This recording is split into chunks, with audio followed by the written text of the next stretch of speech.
시편 31편 1절 우리 다 같이 힘차게 샤우팅합니다. 시작. 여호와여 내가 주께 피하오니 나를 영원히 부끄럽게 하지 마시고 주의 공로로 나를 건지소서. 여호와여 내가 주께 피하오니 나를 영원히 부끄럽게 하지 마시고 주의 공로로 나를 건지소서. 여호와여 내가 주께 피하오니 나를 영원히 부끄럽게 하지 마시고 주의 공로로 나를 건지소서. 시편 31편 1절 말씀. 아멘. 자, 오늘 함께 읽은 귀한 말씀을 가지고 주께 피하는 것이 복입니다. 주께 피하는 것이 복입니다. 다 같이 해볼까요? 시작. 주께 피하는 것이 복입니다. 라는 제목으로 하나님 말씀 함께 나눌게요. 자, 시편은 하나님을 믿는 자에게 진정한 복이 무엇인가를 말씀해주고 있습니다. 시편의 1편부터 150편까지 있는 아주 긴 이야기입니다. 그래서 가장 짧은 말씀도 시편에 있고 가장 긴 말씀도 시편에 있습니다. 그래서 시편을 5등분할 수 있는데요. 오늘 본문 이제 시편 31편은 1권, 즉 1권에 들어있는 말씀입니다. 1권은 1편부터 41편까지 되어 있거든요. 근데 그 중에 31편에 대한 이야기인데요. 자, 이 1편부터 41편 안에 들어있는 시편들은 전부 다 그 주제가 뭐냐면 복에 대한 주제가 주께 피하는 것이 복이다라는 것을 이야기해요. 다시요. 이 시편을 150편까지 되어 있는 걸 5등분하는데 그 첫 번째 등분했을 때 그 내용이 전부 다 주제가 뭐냐면 주께 피하는 것이 복이다라는 이야기인 거예요. 요걸 꼭 기억하셔야 돼요. 다시요. 주께 피하는 것이 복이다. 이거를 이야기하고 있다라는 거. 자, 그래서 시편 이제 31편에서 주께 피하는 것이 왜 복인지 그 이유를 말씀해 주고 있는데, 자, 첫 번째, 왜 주께 피하는 것이 복일까요? 그것은 나를 건지시는 분이 여호와 하나님이기 때문에 그렇습니다. 자, 1절 여러분 보시면 여호와여 이렇게 시작하죠. 여호와여 내가 주께 피하오니 나를 영원히 부끄럽게 하지 마시고 주의 공로로 나를 어떻게 해요? 건지소서.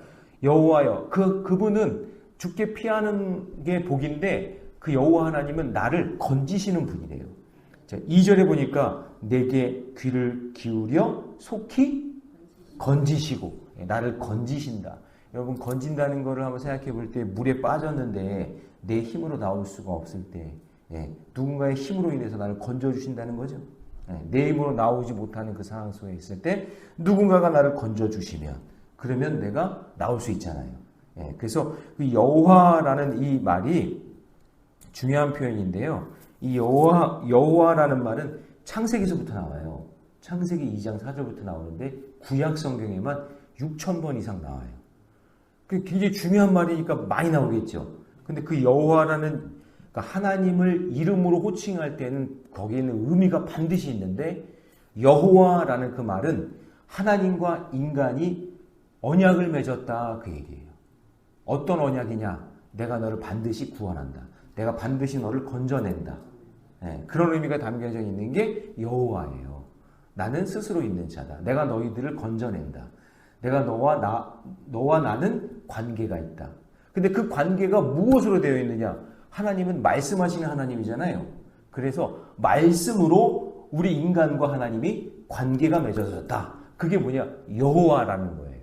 그 여호와라는 말은 너무나 중요한 말이에요. 왜냐? 하나님과 내가 관계에 있다라는 의미가 있으니까. 하나님과 내가 관계가 없으면 여호와라는 말은 의미가 없어요. 여러분, 하나님 모르는 사람한테 지나가다가 여호와가 뭔지 알아? 여호와가 뭐야? 그거 몰라요, 사람들은. 근데 우리는 하나님의 호칭을 여호와라고 부르잖아요. 그 의미는 하나님이 나를 건져주신다. 그것이 말씀되어져 있다. 그래서 우리는 하나님과 말씀 가운데 계약이 맺혀져 있는 그런 관계다라는 것을 이야기하는 거죠. 자, 그래서 3절을 같이 한번 읽습니다. 시작. 주는 나의 반석과 산성이시니 그러므로 주의 이름을 생각하셔서 나를 인도하시고 지도하소서. 자, 여기 밑줄을 쳐야 되는 게 뭐냐? 주의 이름을 생각하셔서. 그러니까 주의 이름이 뭔데요? 그렇죠. 여호와 하나님이 여호와 하나님이라고 하셨잖아요. 하나님 창세기에 분명히 하나님의 이름이 여호와라고 하셨잖아요. 그러니까 하나님 그 이름값이 여호와 그 이름값이 우리를 건지시는 거니까 하나님 제가 지금 이렇게 힘드니까 하나님 저를 건져주세요. 이름에 합당한 뜻을 가지고 지금 기도하고 있는 거죠. 이게 그래서 이 시편이 중요한 거예요. 그러니까 다윗은요, 이제 이 시편을 쫙 보면 그 시편의 내용마다 다 이유가 있어요. 목적과 이유가 다 있는데 여호와 하나님이 나를 건지시기 때문에 그 이름을 꽉 붙잡고 기도하고 있는 거예요. 그러니까 여러분 우리도 기도할 때 말씀 중심으로 해야 되는 게 그거예요. 뜻도 모르고 의미도 모르고 막 할 때 있잖아요. 그게 아니라 물론 그런 기도도 다 들어주세요. 아이가 옹알옹알 하는 것도 엄마는 다 알죠. 배가 고픈지 얘가 똥을 쌌는지 다 알잖아요. 몰라요? 근데 여러분 우리가 기도할 때 성숙해지고 성장한다는 건 뭐냐면 하나님의 의미, 그 말씀의 의미를 알고 기도해야 될 거 아니에요. 다윗은 그냥 기도한 것이 아니라 하나님 여호와라고 하셨으니까 하나님 우리를 건져주셔야죠. 나를 건져주셔야죠. 라고 그렇게 기도하고 있는 거예요. 그래서 여러분 시편 보면 시편 우리 23편 굉장히 많이 알죠. 여호와는 나의 목자시니 내게 부족함이 없으리로다. 그 다음 2절이 뭐예요? 그가 나를 푸른 풀밭에 누이시며 쉴만한 물가로 인도. 이게 다 인도하신다, 건져주신다, 이게 다 여호와라는 뜻이에요. 근데 3절 말씀이 뭐였죠? 내 영혼을 소생시키시고 자기 이름을 위하여 의의 길로 인도하신다. 이름이 뭔데요? 여호와. 그 이름을 딱 붙잡고 기도하고 있는 거예요. 예. 그 믿음이죠.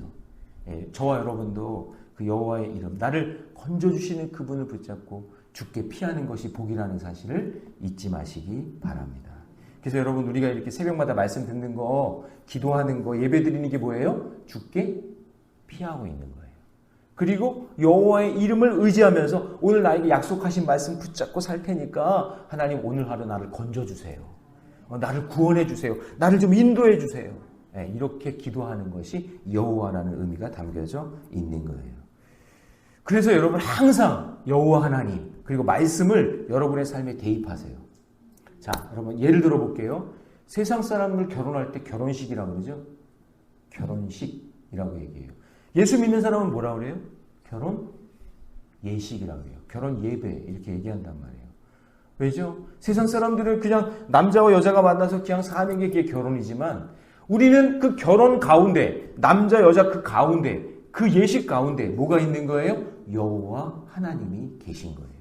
그러니까 둘이 만나서 잘 먹고 잘 사는 게 중요한 게 아니라 그 둘 남자와 여자가 만나서 그 사이에 하나님 말씀이 있느냐 여호와가 있느냐 그것이 결정지으는 거예요. 그 결혼의 의미를. 그러니까 세상 사람들과 우리 믿는 사람들은 완전히 다른 거예요. 왜냐하면 우리는 결혼식이 아니라 결혼 예배인 거니까.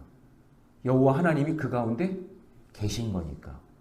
우리 남자 여자 가서 잘 먹고 잘 사는 게 중요한 게 아니라 하나님이 우리를 이 가정을 이끌어 주시고 인도해 주셔야 되니까. 그게 여호와 하나님이 그 가운데 계신 거예요.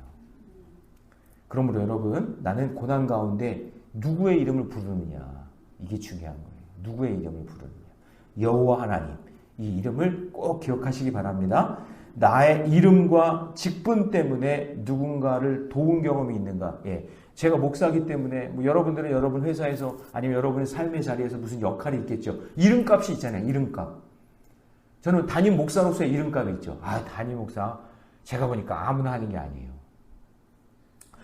무슨 통장을 하나 만들어도 무슨 자동차를 뭐 이렇게 구입해도 전부 다 대표자 명의로 되어 있잖아요. 뭐 여러분 교회차가 어디 딱지를 끊잖아요. 그러면 제 이름으로 다 날라와요. 통장을 하나 개설하려 해도 제 이름으로 다 해야 돼. 제가 직접 가야 되고. 아니 그러니까 뭘 하나 해도 담임 목사라는 이름값이 있더라고요. 그 이름값이 있더라고요. 여러분도 마찬가지예요. 하나님이라는 이름값을 딱 붙잡고 살아갈 때 우리 주께 피하는 그런 복을 허락해 주시고 우리의 인생의 길도 선하고 아름답게 인도해 주실 줄로 믿습니다. 자, 두 번째. 주께 피하는 것이 복이 될까요? 자, 나의 생명이 하나님 손에 달려있기 때문에 그런 거예요. 자, 여러분 누군가 비밀이 쳐놓은 그물 때문에 힘들고 어려울 때가 있어요. 나는 의도하지 않고 그냥 길을 가는데 누가 함정을 만들어 놓고 그물을 딱 쳐놓기 때문에 내가 걸려 넘어지는 거예요. 여러분 이 세상은요 진짜 위험천만한 세상을 살고 있어요. 어제 서대문구 연희동에서 땅 꺼진 거 여러분 뉴스 보셨죠? 차가 갑자기 사라졌어요. 차가 막 가는데 차가 쑥 사라졌어요. 그러니까 연희동 쪽에 거기에 싱크홀이 생겨가지고 거기에 차가 확 들어가 버렸어요. 그 여자분은 의식을 잃었다는데 어떻게 됐는지 모르겠네. 그러니까 여러분 이게 위험천만한 세상. 그 물리적으로도 그런데 여러분 가끔 문자가 왔을 때 문자 링크된 거 막 누르면 안 돼요. 통장이 텅장이 돼버려요. 다 털린단 말이에요. 문자가 왔는데 그 문자 이렇게 뭐가 있어요. 눌러보세요. 링크된 거 탁 누르면은 갑자기 여러분의 정보가 싹 빠져나가요. 그러면서 통장이 싹 비워진 통장이 된다니까요. 위험천만한 세상. 가짜 뉴스가 얼마나 많은지. 요즘 세상이 금을 쳐놓은 그런 아주 그 위험천만한 세상을 우리가 지금 살고 있는 거예요. 자, 그래서 다윗은 뭐라고 그랬냐면 그물에 걸리지 않게 하소서 이렇게 기도한 게 아니라 참 보세요. 4절 말씀 같이 있습니다. 다 같이 시작. 그들이 나를 위하여 비밀이 친 그물에서 빼소서. 주는 나의 산성이니이다. 그물에서 건져달라고 얘기하는 거예요.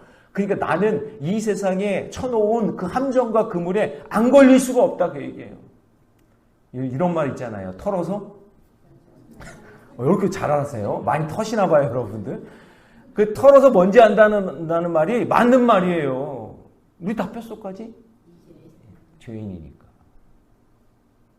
죄인들끼리 우리 모여있으니까 여기 뭐라 그랬어요? 교도소. 죄 전부 다 죄인이잖아요. 다 죄인이니까 털어서 먼지 안 나는 사람 없단 말이에요. 그런데 중요한 건 뭐냐? 그 함정과 그 올무에서 건져주실 분이 있다는 거예요. 그 건져주실 분이 누구라는 거예요? 여호와 하나님. 다윗의 언어로, 다윗의 워딩으로 하면 여호와 하나님, 그분이 세상에 친 그 그물에서, 그 함정에서 건져주신다 라는 거예요. 네, 그 고백을 하고 있는 거예요. 그래서 여러분 우리 잘 아는 말씀이죠. 잠언 16장 9절에서 사람이 마음으로 자기 길을 계획할지라도 그 걸음을 인도하시는 분은 여호와이시니라 이렇게 돼 있잖아요. 그러니까 내가 내 계획을 가지고 막 가도 함정이 어디 있는지 모르니까 거기서 건져주실 분은 여호와 하나님이다. 그 고백을 하고 있는 거예요.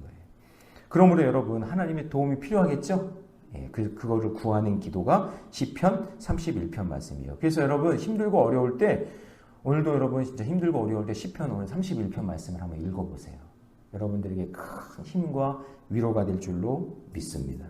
하나님이 도와주셔야 돼요. 여러분 그 사람이 어떤 그 상황이 그 사업이 내 힘으로 감당할 수 없으니까 하나님이 도와주셔야 됩니다. 하나님이 인도해 주셔야 됩니다. 여러분 모든 가족에서도 관계도 부부관계나 자녀들과의 관계도 다 마찬가지예요. 여러분 아내가 똑똑해서 가정이 잘 되는 것도 아니고 남편이 총명해서 그 가정이 잘 되는 게 아니에요. 어느 날 갑자기 무너질 수 있어요. 어느 날 갑자기 함정에 빠질 수 있어요. 저는요 맨날 나 2대 나온 여자야 막 그러면서 자랑하던 어떤 제가 예전에 우리 교회 많이 해요. 우리 교회 또 2대 나온 분들 또 의심할까 봐. 하여튼 그 일에 나오는 여자 권사님이 계신데 얼마나 잘난 척을 하고 얼마나 똑똑한 척 하는지 모르겠어요. 그런 권사님인데 그냥 그러려니 하고 이게 있었는데요. 어느 날 갑자기 저한테 전화가 와가지고 막 다짜고짜 울기 시작하는 거예요. 아이고 목사님. 권사님 진정하시고 왜요 했더니 보이스 피싱에 당해가지고 3천만 원을 그냥 통장에서 그냥 보냈대요. 아니 다짜고짜 아들이 막 비명을 지르더래요. 전화기에다 대고 와 막 그러면서 그러니까 막 그때 일에 나오면 뭐해. 그 상황이 되니까 완전히 혼미해져가지고 정신이 다 나가가지고는 그냥 그 사람이 부르는 데다가 그냥 다 돈 다 갖다 보냈대요. 그래가지고 아들한테 전화했더니 엄마 왜 무슨 일 있어? 그랬대요.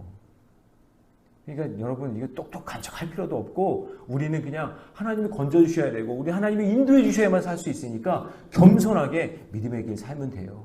그리고 힘들고 어려울 때마다 말씀 묵상하고 그게 살 길임을 좀 꼭 기억하시기 바랍니다. 자, 그래서 지금 적용해 보세요. 현재 나는 어떤 그물에 걸려 있는지 내 힘으로 빠져나오려고 발버둥 치는 게 무엇인지.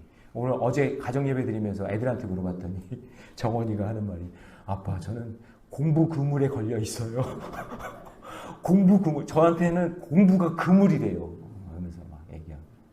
하여튼 여러분 인생에서 걸려있는 그 그물이 무엇인지 거기서 건져달라고 기도하시기를 축복합니다. 자, 마지막 세 번째 주께 피하는 것이 복인데요. 나의 고난을 보시고 피할 길을 예비해 주신다는 거죠. 자, 사람은 아무에게도 말할 수도 없고 누구에게도 말하기 싫은 고난이 찾아와요. 근데 그게 말하고 싶어도 내 자존심 때문에 숨기고 싶은 것도 있어요. 여러분 보세요. 내가 목사고 내가 막 장로고 뭔데 어떤 일에 팍 함정 빠지고 막 고난 당하면 내가 어떻게 이 바보 멍충아 어떻게 네가 그런 거에 걸렸냐.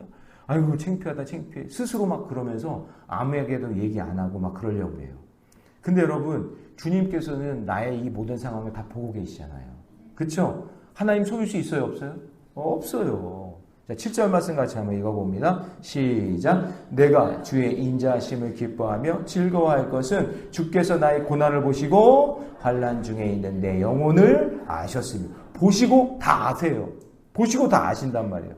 그래서 8절 보면 나를 원수의 수중에 가두지 아니하셨고 내 발을 넓은 곳으로 세워주신다. 그 말은 뭐냐면 나를 인도하셔서 건져주셔서 나의 지금 아픔과 상황과 이 고통과 이 어려움을 아시기 때문에 하나님께서 나를 건져주셔서 죽게 피하게 하신다. 그렇게 하시는 분이 여호와 하나님이다. 이렇게 얘기하는 거죠. 근데 여러분 하나님은 다 아시잖아요. 하나님은 다 아세요.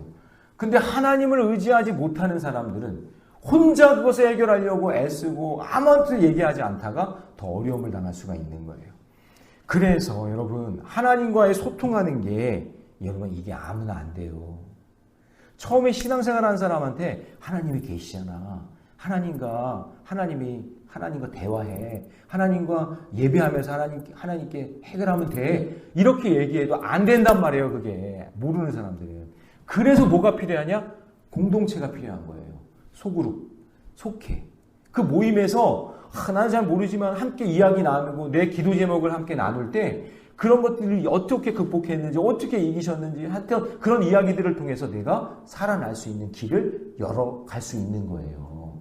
그러니까 하나님은 내 마음을 다 아세요. 맞아요. 다 아세요. 근데 하나님과 소통하는 방법을 잘 모르잖아요. 우리는. 그렇기 때문에 공동체를 주신 거예요. 거기서 나오는 이야기들과 거기서 함께 기도하는 내용을 통해서 하나님을 경험하게 되는 거예요. 다윗이 왜 대단하냐면 이 피해 다니고 도망 다닐 때는 공동체가 없잖아요.